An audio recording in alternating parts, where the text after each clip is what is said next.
And at that time, I was pursuing my undergraduate degree in elementary education and mathematics. And now I'm in my counseling program at master's level as I am also continuing to work in residence life. I served as a graduate resident director last year and into this semester. And this semester I've been given the opportunity to take on a residential learning coordinator role, which is a professional position at Rowan, and I'm supervising 2 graduate hall directors and 32 RAs. So it's something that's really given me the opportunity to prepare for the next step, and I'm really excited to be able to transition out of Rowan after being there for 7 years, and see what else other universities have to offer. When Lulu had sent me the program to school, the description of what she'd like to see in this presentation, she had asked for a passion. And, it really made me, sit down and think, what is my passion? Because passion's a strong word, what do I want to say is my passion? And I couldn't help but think about what my master's program is in and why I decided to go the counseling route and not the higher education route. And one of the big things for me is counseling has been so linked with my own personal life, but also the way in which I can best reach others, whether they be from diverse backgrounds, whether they be older students, younger students, non-traditional students, campus students, any sort of person. This is almost a universal healer for students that we're all reaching in our jobs and residence life, and or health and wellness. And it's one of those things where I've had the nice opportunity of being able to work with students that are at risk at the high school level and even as little as elementary school. And I've really been able to get a better understanding of what the needs of these students are and what are the challenges that they're coming to us with when they're in the K-12 system. And I felt that that was really a good way for me to better harness these counseling skills to kind of give back to these students. So in looking at diverse populations, I'm going to talk a little bit about counseling for what we can all use in our jobs and what the techniques are that are applicable to the positions that we fill right now, and how we can kind of take from these counseling techniques and use them to the best of our advantage as professionals. So the other thing is, this presentation is actually a presentation that I had done before. I tweaked it a little bit for the sake of this presentation, but I presented this presentation along with a fellow RD based on an article I wrote for the Makuho magazine called Linking Counseling Techniques with Residential Supervision.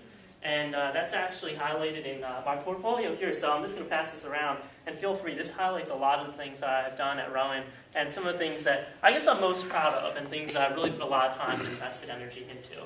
Staff development is one of my biggest passions, and counseling goes right along with that. So I hope to be able to share with you some of the things that I've found a little bit with the counseling. So a little bit about me, not to be too redundant, but again, I've been a resident assistant, resident director, and now residential learning coordinator, supervising upperclassmen, freshmen, transfer, honors, living community, learning communities, all different types of populations. And just in my own experience with education, I found that was probably the first exposure that I've had to working with students and using those counseling skills. In the elementary education field, through my program, I've had the opportunity to do field experiences in everywhere from some of the less affluent areas like Camden, New Jersey, to more affluent areas like Cherry Hill, New Jersey. And that's given me a great opportunity to be able to, again, see where the students are coming from and see where I can use my skills to better help them. And my own personal experience with counseling, I'm proud to say that I'm a benefactor of counseling. I was using services at Rowan for 3 years on a personal note, and I wouldn't be able to say, I feel like I wouldn't be able to use the experience of that any better if I didn't go through that. So I've been through that. I see what it can do for people, and it really does tend to work wonders. So it's something that I've always enjoyed and am a product of. And the last couple here. During the summer, I had an opportunity to work with a program called Aim High. It works with students that are low income or at-risk students, and that they're first-generation college students, or they're coming from single-parent households. In some way, they are at risk, but they're also aspiring to go to college. Not necessarily at Rowan, even though that's where the camp is held. But they aspire to go to college, and this program is basically a residential camp that happens at Rowan, where they have the opportunity to get those skills that they're going to need to be successful in the college atmosphere. My role in that was to provide group counseling groups for those students on wellness. So I talked about social wellness, occupational wellness, emotional wellness, all these different components that go into wellness and how they relate to the college student and the college experience. So I've had some experience with doing that in a group setting with students that are lower income and that are coming from those areas where sometimes academics aren't the priority. The priority is what's their home life going to be when they leave the academic setting and go back to the challenges that they're facing at home and really occupying their minds.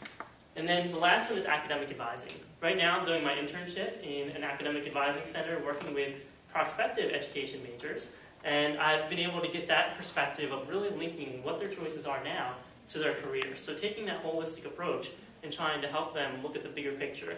How long is it going to take for you to finish this education major? What are the classes that you're going to need to take? Are you suited for this type of work? So those are some of the opportunities that I have to really kind of broaden my passion and really build upon it. And hopefully I can bring that to my role at Temple as a resident director. The one thing with counseling is it's always in demand. You know, there's always somebody that's going to need to be talked with or talked to. And you'll find in residence life, if you haven't already, through your mediations, through your judicial hearings, through your one-on-ones with RAs, it's almost inevitable to be doing these types of, playing this role and wearing that hat of a counselor. So students that are coming to us at Temple and every school across the nation are coming to us with different emotions, some of which may be challenge, anger, grief, as they're coming into the university and going through that transition. So, you know, these are areas where we can really intervene and use those counseling skills. And for me, my passion is having those conversations and doing those reflective practices to help students really see how they can best be successful. I did put in a theory link here to Chickering's 7 vectors, particularly with the idea of managing emotions. That's one of the third vector for Chickering's 7 identity vectors, and looking at how can you best manage those emotions that you may not have really thought about as you're moving from that more autonomous stage and to the independent, you know, being that you're becoming as you transition into college. So the counseling is particularly influential in helping with this vector and achieving that transition from autonomy to independence and interdependence. So as I talked a little bit, counseling and residence life I found really go hand in hand. They are you know, there are components of residence life where it's not so counseling based, but there's so many similarities, a couple of which I put here. We're both helping professionals. We're in that field to help. You know, we're not sitting behind a cubicle and not really talking to anyone from a computer all day. We're out there interacting with the students, we're interacting with each other, and we're working to build those relationships with students, and the interpersonal skills are a must. The term conversation, I've noticed that that's always been something that's kind of common for us in the field of residence life. Whether someone's doing a bad thing, I need to have a conversation with them. You don't want to say, I need to yell at them. You know, I need to have a conversation with them, or you know, in a good way where you're having a conversation with them.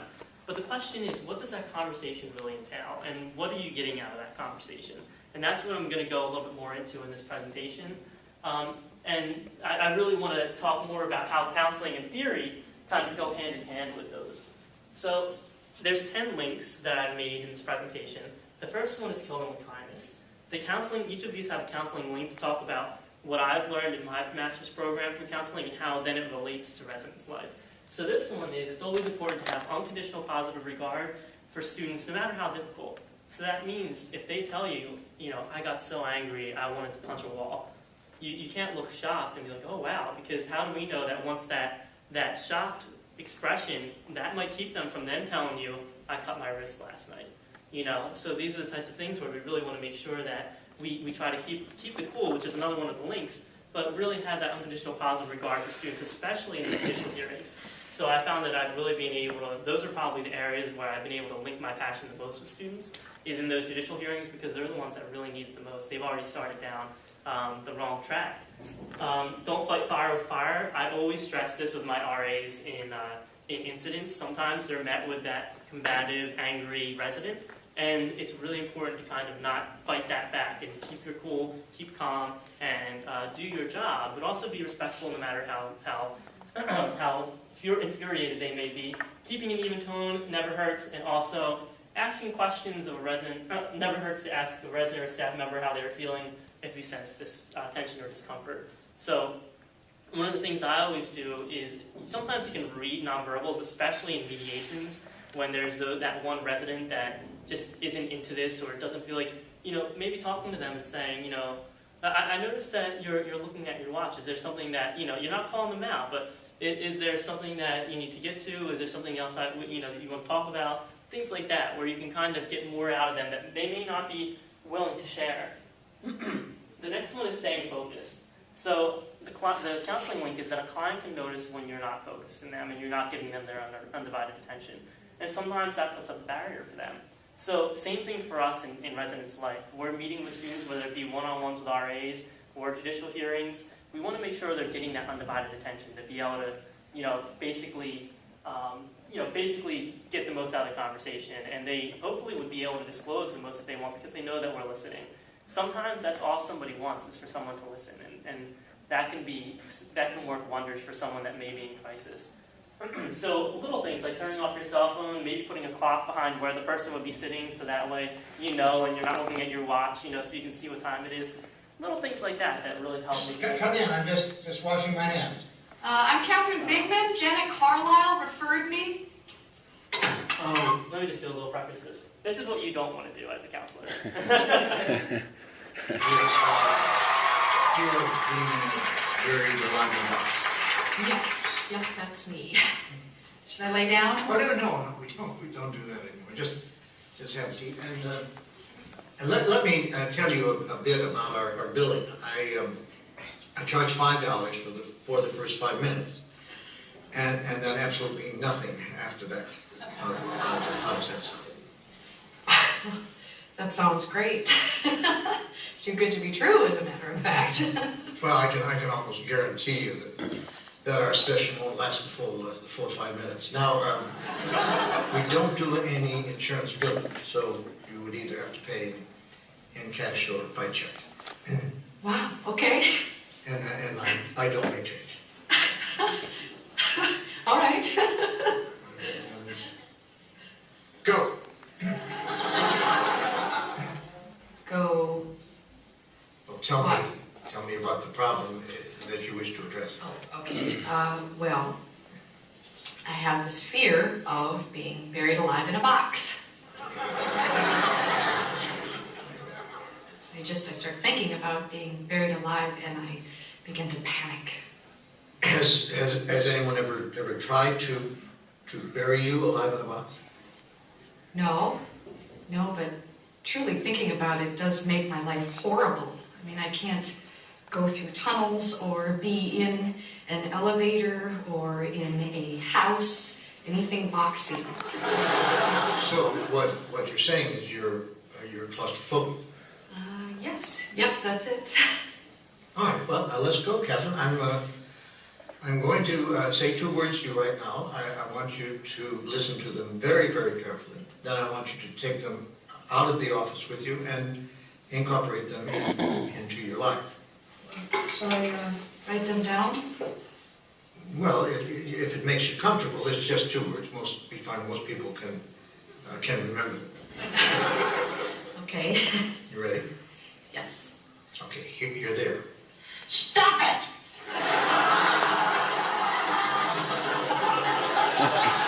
Sorry? Stop it!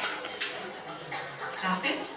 Yes, S-T-O-P, new word, I-T. So, what are you saying? You know, it's funny. I say 2 simple words, and I cannot tell you the amount of people who say exactly the same thing you're saying. I mean, this is not Yiddish, Catherine. This is English. Stop it. So, I should just stop it. There you go.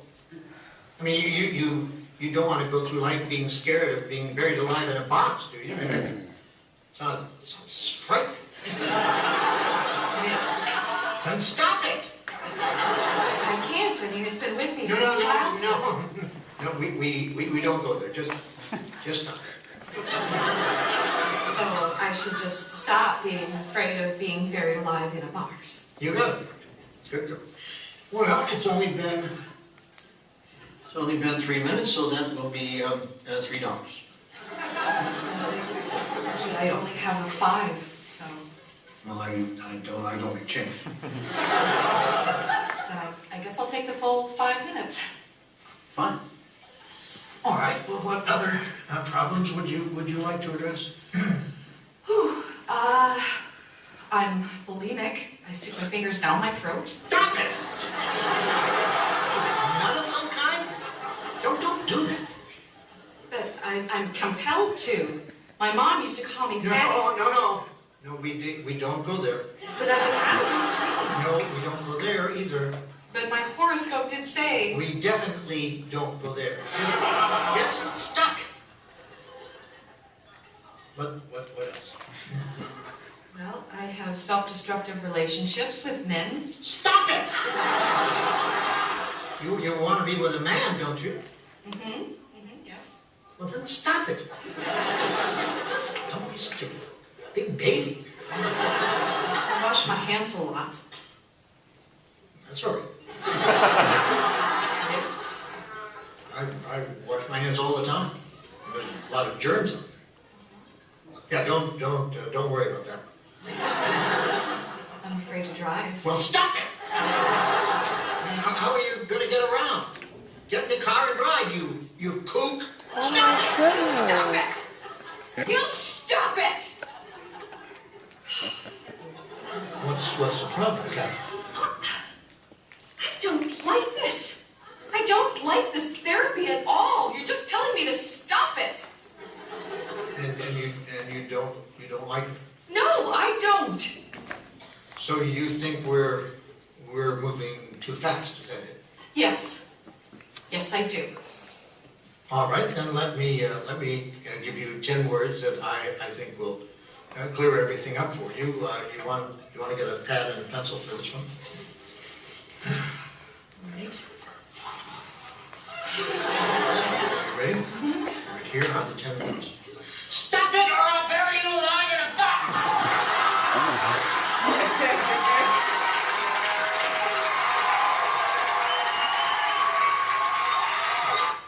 Okay, so that's what you don't want to do.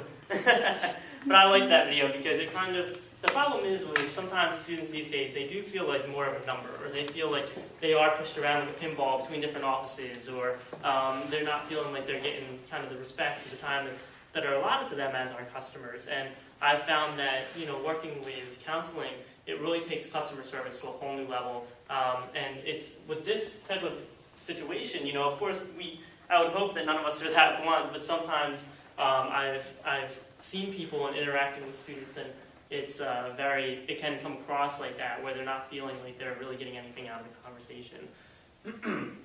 So the next one is why you shouldn't ask why. And this is kind of, very subjective, but the counseling link is asking why automatically puts the other person on the defensive. So when you ask, oh, why did you punch the wall? It kind of forces them to defend their own feelings or defend their own actions. Whereas we may want to put something like this, instead of saying, why did you curse at your roommate? Saying, what were some of the thoughts going through your head during that argument with the roommate? Because we're trying to get to the root of what the thought process was, which is something that I always try to do in my judicial hearings and using those counseling skills for that. So it's definitely been reflected in some of the work that I've done, especially in mediations and judicial hearings, and trying to get to the root and really being transparent and asking, what is it that you really want to know? And in this case, it could be, what were the thoughts behind them calling that person the roommate? What were the feelings that were going through their head? With using the curse words with the roommate. So this one again, sometimes the little things make a big difference. And I've noticed that just in talking with people, whether it be in interviews or whether it be just a casual conversation, you have sometimes people have maybe a more closed off posture, sometimes they don't. But one of the things that we're taught in the counseling program is the solar approach to kind of active listening. And part of that is the posture, part of it is more some physical things that you're doing, but just sitting square to the person and being able to be open with them. So maybe not like arms crossed, legs crossed, turn to the side a little bit, leaning forward, being engaged, and being close with them, but also maintaining your eye contact and being relaxed, just kind of relaxing yourself. I found that makes such a big difference, and sometimes you can tell if you're ever meeting with someone when they want to be there and when they don't. And a lot of it's this stuff, when they're not making eye contact with you and things like that. You know, I was at the placement exchange in Orlando just 2-3 weeks ago, and one of the universities that I interviewed with, both of the people were sitting like that. They weren't really keeping eye contact, and I'm like, oh, this interview went horribly. You know, like I didn't think it went good at all. And then they offered me a second interview, but I turned it down because of the vibe I got from them. And for me, if I'm going to be pursuing your institution and putting that effort into it, I'd like to see that you're actively pursuing me too, and you're interested in what I'm saying. So I do value that, and I really don't take a job just because it's a job opening. It's something that I'm really trying to gauge the environment and the people that work at the institution. And you know, one of the things that I was immediately greeted with at Temple was that kind of happiness when I met with Dejana and Jen and Lulu at Maxi. I also met with Lulu again at TPE just briefly. And, you know, it's always, you know, impressed me with the level of hospitality that I've received. So I hope that I can bring some of these things here. So the next one talks about the furniture in your office. Again, one of those little things. And for me, I've always separated my office so that I've got my desk, but the people aren't sitting on the other side. They're sitting like right to the side of where I would enter behind my desk. And that kind of takes away that physical barrier that might pose more of like a difference in level or superiority, and I always try to get on their level. We talk sometimes with RAs about mediations, how you want to sit on their same level, sit with them, don't position yourself here next to one person but farther away from another person. All those types of things we learn in counseling and how we can bring them into sessions. So sorry, it's a little hard to see, but this counseling link is the environment of your office sets the tone for the conversation. So not aside from the furniture, looking at what's on your walls, you know, do you have things where you have like a whole bunch of like family pictures on there? Maybe someone is going through situations where they're having relationship troubles, and you know, I've always tried to like turn my own personal pictures inward where they can't see them, just because I don't want them to think that, you know, my own decisions are influenced by, you know, what's going on in my personal life. I want them to be as open as possible. So you can kind of see the difference between this on the left and this on the right, where you kind of got that difference in posture and difference in location of where you're sitting in reference to the other person. The other thing is, make sure that you have a free chair in your office at all times. Sometimes if your office doesn't look inviting and they just see papers all over the place and there's stuff on every chair, it's kind of like they may feel like they're a little intrusive and being a little bit, I guess they don't feel welcome when they're coming in. So, you know, you want them to feel welcome and have them come in. So again, this is a way that I transfer what I've learned from these counseling skills in my program back into residence life.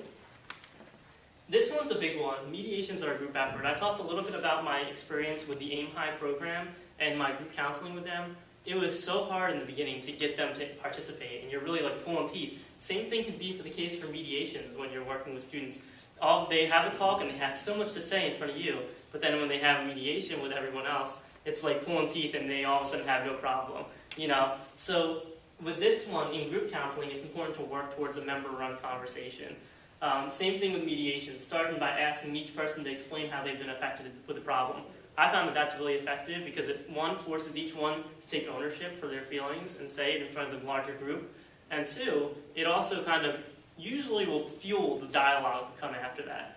And afterwards, you want to try to build those links, and we kind of use like an analogy of a spider web, where we're looking at the links between people as groups counseling sessions progress through weeks. Of course, in mediations, we don't have that type of time, but in mediations, you can still kind of put that mediation on cruise control and have the residents begin to lead it themselves, and they're starting to comment on each other and really kind of engaging themselves in the conversation, and you're almost kind of taking the back seat and not really saying much as you progress through. So that's one of the big things I've noticed as far as my group counseling experience goes, how it relates to residence life. The University Housing and Residential Life Department at Temple has a huge focus on that holistic component of education.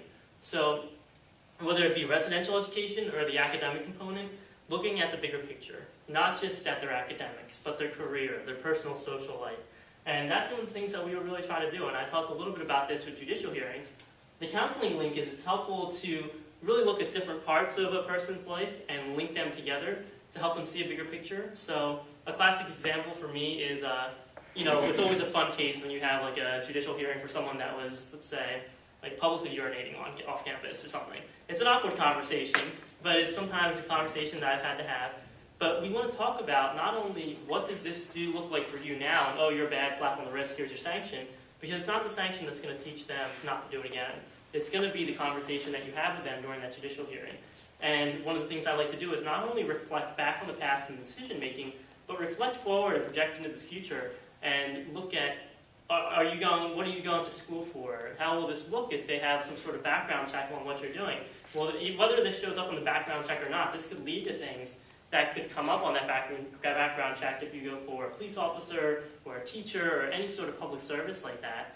The other thing is, what is your reputation with our campus, and what's the reputation that you're portraying of our university in the community? For us at Rowan, sometimes it's a little bit hard, and we're always in a constant battle with our reputation within the community, just because, long story short, we did some remodeling and construction, which pushed our frat houses and sorority houses into the community. So sometimes we'll have like a frat house living right next to a family of four. So we're constantly trying to rebuild those communications, the connections, and that is a conversation that comes up with me on how you represent our university in the bigger picture of the community. So essentially you're asking them to take, and you want to fuel them to take responsibility for all of their actions. So those holistic conversations will really help, and you can say, this is how this is going to affect you in the long run. Maybe not right now, but the long run, this is where this behavior could go. Looking at the theory link, we look at Schlossberg's transition theory. One of the big things with this theory is that college is a major transition, and of course a transition is only a transition if they see it as that. But for most students, it's a transition where they're moving through, and moving out of our college or university. And we want to look at that bigger picture. For me, in my role as a resident director, looking at freshmen and trying to relate them and orient them to campus and look at that, the opportunities they have for them. That's our moving in. As we move through to those sophomores who may be those unforgotten freshmen that don't get as much attention, looking at how can we make their experience better. Most of these students are in the process still undeclared. How can we get them into an academic track? Things like that. And then moving out, giving those students, I supervise a senior townhouse complex right now, and one of our programs is on career management, career readiness, interview skills. One of them is very unique in that it's talking about parenting skills, because a lot of our students want to go into starting families right after graduating. So we're having that this coming week on parenting skills. So giving them those transferable skills in that moving out process into a new transition of the real world. So really catering our program and our attention towards things that are relevant to them. One of the things that Aston really talks about in his involvement theory is that student time is valuable. So we really want to make every conversation worthwhile, every event worthwhile. Want them to get something from everything that we expose them to and invite them to. The next is jump into their shoes. The counseling link is a non-judgmental approach, and empathizing with the client will help them feel more comfortable. We call this jumping into their worldview, trying to see how do they see the world? What do they see as important and not important? What do they value and what are their beliefs? And trying to gear your programming, gear your conversations towards those students in that way. Try best to understand their worldview and be as non-judgmental as possible, and don't assume anything. So for me, sometimes when I'm faced with a client that is of a diverse background or something, I don't want to assume, or really any client in general, I don't want to assume what they're thinking or what they're saying. I don't want to assume that something little is little to them.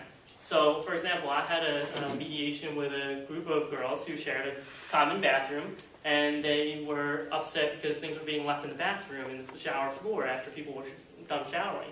To me, that sounds really little, but to them it's not, and we need to validate those feelings and really help them, get to where they're going and show them that we do validate those feelings. So that's kind of jumping into their shoes and seeing what their concerns are. And then this was just a little comment. A little comic. It says, "I ain't nothing but a hound dog. I keep crying all the time." So that was just a little fun thing to put in there. And then our next one is keeping your cool.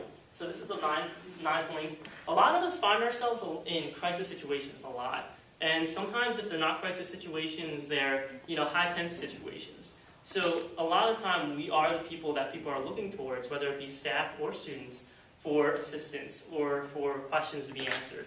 So this is where this really comes into play. So in counseling, your reactions may not match that of the students. And I talked a little bit about this, about the student punching a hole in the wall. Conveying some facial expressions such as shock or sadness may make the student feel a little bit more disconnected from you. So I talk a little bit about trying not to let your own emotions, thoughts, or feelings kind of getting in the way. And also, don't add more stress to an already overwhelming experience. Again, that fighting fire with fire type of thing. So we look at, say, a fire drill where they may actually be smoke coming out of a building, or a student being transported to the hospital on a stretcher, taking them out. Those things that cause a lot of attention and, trying to really bring students in. It's our role to really kind of keep our cool, explain what we can explain, and try to diffuse those types of crowds, diffuse those mixed emotions and things like that. So that's where keeping your cool definitely comes in handy at our level. And then the last one that I talked about was taking care of yourself. And we hear this a lot, and as professionals, sometimes as the helper, we don't know how to be helped. And I've been in that type of situation, and I've definitely learned that taking care of yourself is so important because you cannot take care of others after that. They tell you on the planes, to make sure that you put your oxygen mask on before you put any small child's oxygen mask on, because if you can't take care of yourself, you're not going to be able to help that small child. And same situation, you can't help anyone before you help yourself. So again, personal wellness, taking time out of your busy schedule, and staying healthy will help you respond to different emergencies, respond to the demands of your position and your staff a lot more effectively as you're taking care of yourself and keeping yourself healthy. So as I move through, that's pretty much the end of my presentation. I don't know how I'm doing my time. I have 25 minutes left. But I'm glad that you guys got a chance to see the portfolio, and I hope that you got a chance to get an idea of what some of my passions are and how they've translated into some of the presentations that I've done, some of the material articles that I've done, and some of just the internal things that I've done, like the RA Returner-led Conference and things like that are more interpersonal based and a little bit more, a little bit more geared towards the staff development side of things. I definitely would say staff development is a passion of mine, but as I pursued the counseling degree, it's definitely almost translated parallel to that passion of staff development. So I just want to thank you guys again for your time. If you had any questions, of course, I'm open to anything that you would like to ask. I have a question for you. How would you use these tactics that you presented to us in working with students from various different backgrounds? Can you be a little bit more specific in how you would approach that for people that may have different sexual orientations, Sure, race, and all of that stuff? Yeah, definitely. And I think with sexual orientation in particular, it's all about what they disclose. Some things like that just aren't so visible if you're talking with them. But if you're working with students from LGBT backgrounds or different diverse racial backgrounds, I think the worldview component is so important, because sometimes what you may take for granted as the resources that you know are available, they may not know that are available. Such as situations like students that are maybe questioning coming out, knowing that the counseling center is available and those are resources that are here on campus. Or students in high school, a lot of the parents that are first-generation college students, they've never been through that before, so they don't have that exposure to people that have been there, done that, so they tend to be the first people going through this experience. So they might not know what the FAFSA is, or they may not know what a college admissions essay should entail, and things like that. So I think as they come to us, working with them on resources, of course, we're not necessarily qualified to help with all these particulars, but knowing what the resources are for these students, but also using these kind of mindsets to help during particularly mediations. I've noticed that sometimes mediations focus around cultural norms, particularly in my experience was in Asian international students, and I think one of the things that you really have to stress is understanding what is the cultural norm for that student and how is it transpiring in this situation, and how can you best address that? Because sometimes students that are in heated moments like that, especially with mediations, they don't think about that. They're thinking about themselves, and they don't necessarily consider what that cultural norm may be. And it's definitely something to consider, because it's not necessarily something they're doing against you. It's something that's a norm for them. So I think those are a couple areas where you could definitely use this with diverse populations. Any other questions? Could you talk about how you use this in conduct situations, particularly thinking about how you balance the sort of counseling skills with needing to come up as an authority figure at times? Definitely. I think there's a line between coming off as a pushover and also an authoritative presence. And one of the things that I've done is you kind of in a way, you get what you give. If the student's willing to listen to me, I'm going to invest more time in that, and I'm going to want to give them more and more. But there are those students that don't want to have anything to do with it, and you really got to focus, really kind of engage a little bit more in those students. But in terms of judicials, I think one of the things is I'm always very transparent with them about what's going to happen judicially, the sanction. Because that's what they come to usually want to know. You know, they're like, what's going to happen? I just want to get on with my life.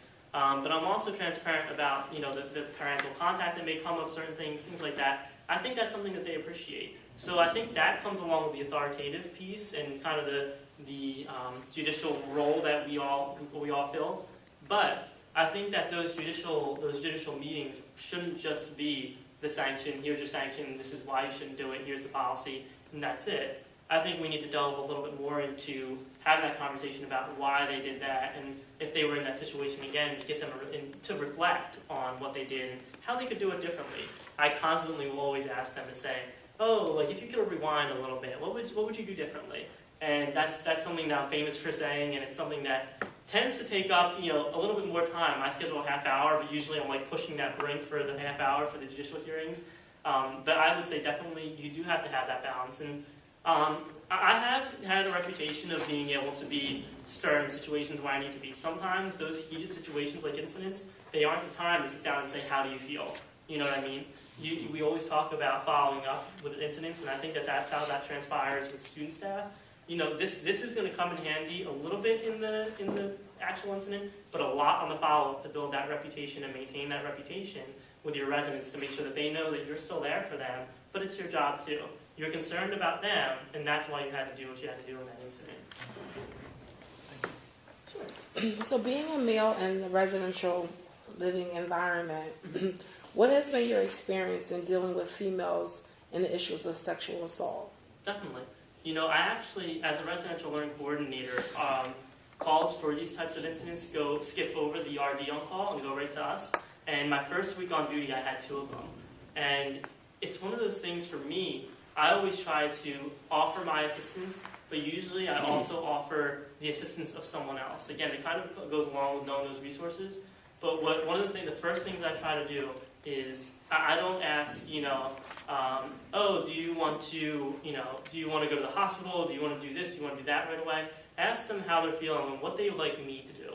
I want to know what I can do to help. What can I do in those types of situations? Because oftentimes they're not concerned with, well, maybe not right off the bat. They're not concerned with those things like, oh, I want to know who did this. They're usually shocked because oftentimes alcohol is involved and they had no idea what happens.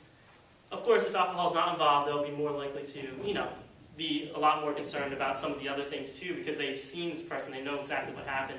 But they really want their questions answered. So as a male presence, I explain, this is what my role is, and I try to explain what the access to resources I have, and I try to explain their options, because, again, I think that those questions are the ones that they really want answered. And again, if they want that female presence, we do have fellow staff members, and one of the things that I am really fortunate to have is a really good team of residential learning coordinators. There's 3 of us, and there's 2 other females that I know would always, you know, at the drop of a hat, be able to come over and help out with that situation and being able to offer that to students that are females. And the last thing I think for me is just being able to, if the student is comfortable with me explaining with them kind of my own background, and I think they want to know, who is this guy? I've never seen him before, especially if I don't supervise that dorm.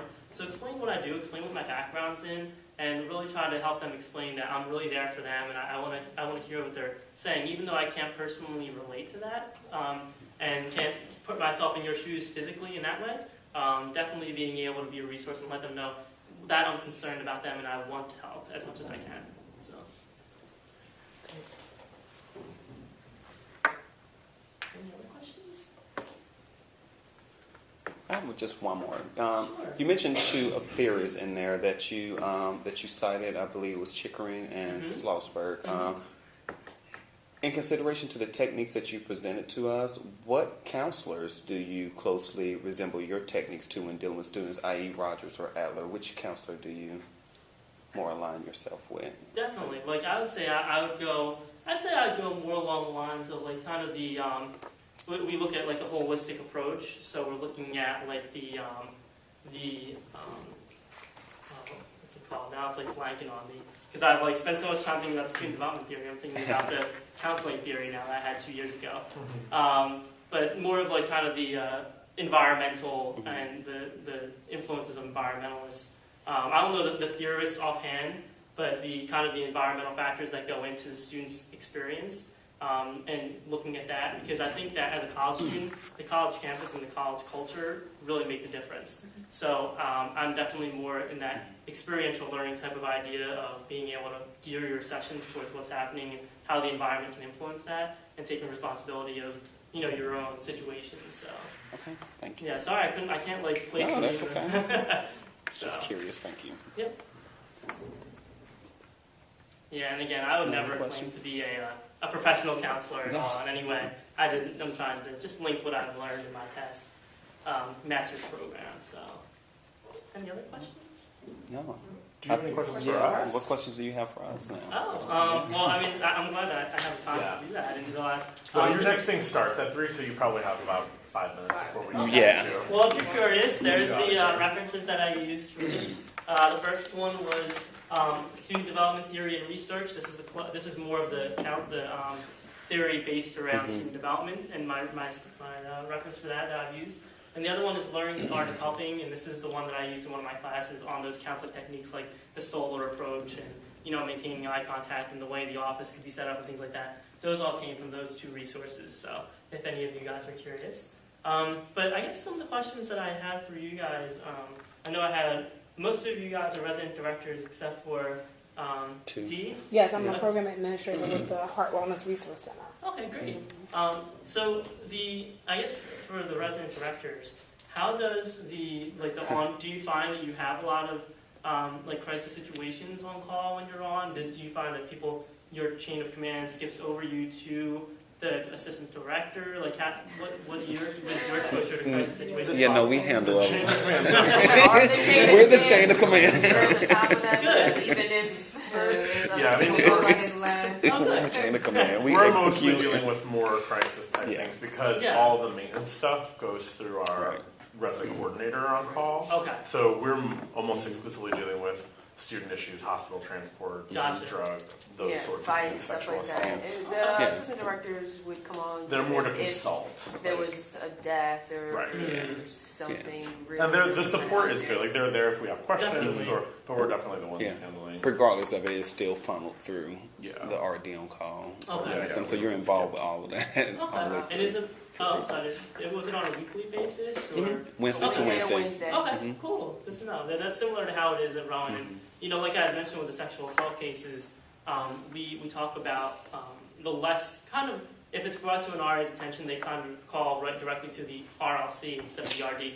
The reason is, one, confidentiality. We talk a little bit about that, and also we don't write reports for sexual assaults because we don't want to complicate what may be brought into the court of law if that person does decide to press charges, because there's a good chance that the story that we're getting then may not match up with the story just because of the trauma that's associated with those types of situations.